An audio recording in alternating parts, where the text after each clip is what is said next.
Hey guys, sorry, I'm a bit I don't know, I'm not carrying any kind of makeup. I'm bare like a newborn baby right now, so I'm kind of shy.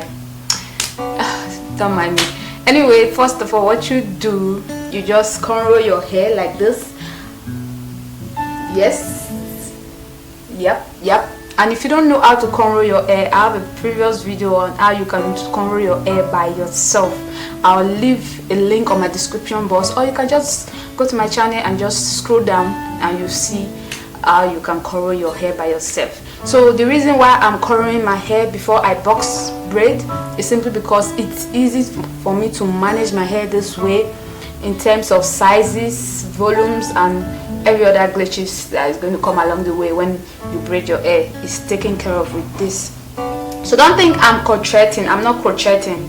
This is just the way I'm able to manage my hair. So what I do, I'll just loosen here like this to this part, comb it, then start sectioning it for me to box braid. So that is it. After you're done with this section, you can do another section and then box it, do another section, box it. Don't worry, you see it further in the video.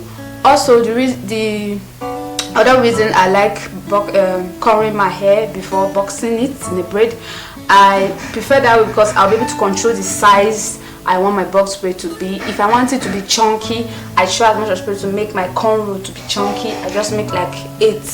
But if I want it to be medium size, which is what I'm doing right now, I just make it to be 10. You see it? And then if I want it to be so tiny, I just box my braid little.